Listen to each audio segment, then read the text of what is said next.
What I've learned about endometriosis surgery from my private consultations with both an endometriosis specialist and a colorectal specialist. And I'll be treating you to a little science lesson. When I decided to go down the private healthcare route for my endometriosis surgery, I asked who is the best endometriosis specialist in the UK. I've met with two of them and a colorectal specialist so far, and I want to share any vital information, any insights that might be helpful for you. So to kick things off, I'm going to first talk about what I found out with regards to ovarian reserve, the preservation of fertility. Should a woman have endometriosis on her ovary, or as is in my case, an endometrioma? So as I've shared, MRIs have concluded that I have a growing endometrioma on my left ovary. It's currently at 5 centimeters. And I've been told by every single gynecologist that disrupting the ovary is pretty much unavoidable. Now, I don't know about you. I haven't looked too much into ovarian cysts, which now that I think about it, I'm a bit annoyed at myself because I have one. But my general understanding, which is based on my own imagination, was that cysts grow on the outside of the ovary.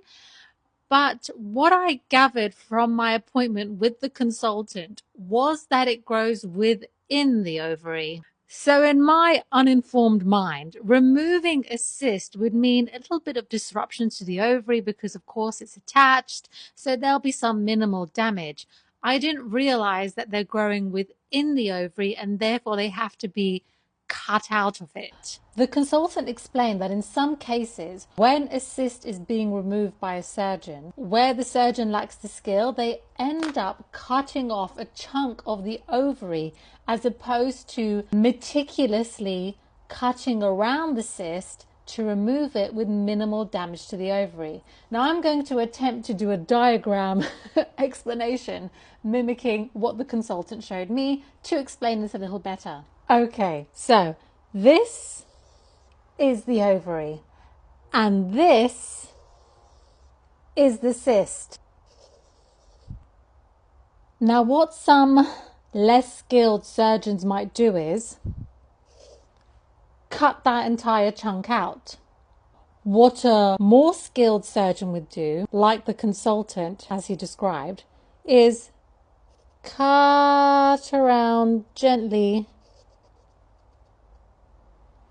and remove the cyst that way. So this way they're minimizing the disruption to the ovary, and at the same time they're taking away less of the ovarian reserve of your follicles out with the cyst, as opposed to cutting out that entire proportion of the ovary, effectively leaving you with that. So the consultant explained that even with cutting around the cyst, you're losing some of your reserve.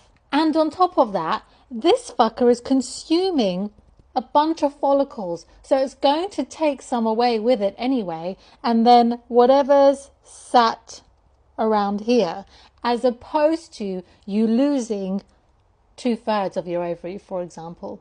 So yeah, this was all brand new information to me. I wasn't aware of how cysts grow, how they're removed, and it deeply saddens me when I think of women who have been in surgical hands where ovary loss, whether partial or complete, could have been avoided. I know that there are some cases where the ovary bleeds out, the cyst is extreme, the endometriosis is extreme, and therefore the ovary unfortunately has to go to save the patient in some respects. So I really hope that what I'm able to share through these private consultation appointments, and there'll be more videos to follow, where I talk about other things like stoma, bowel surgery, nerve damage, etc.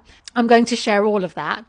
That I hope that these little nuggets of information help you be more informed, and if considering surgery, knowing how to challenge the surgeon to make sure that you are getting the best that you can out of any surgical treatment.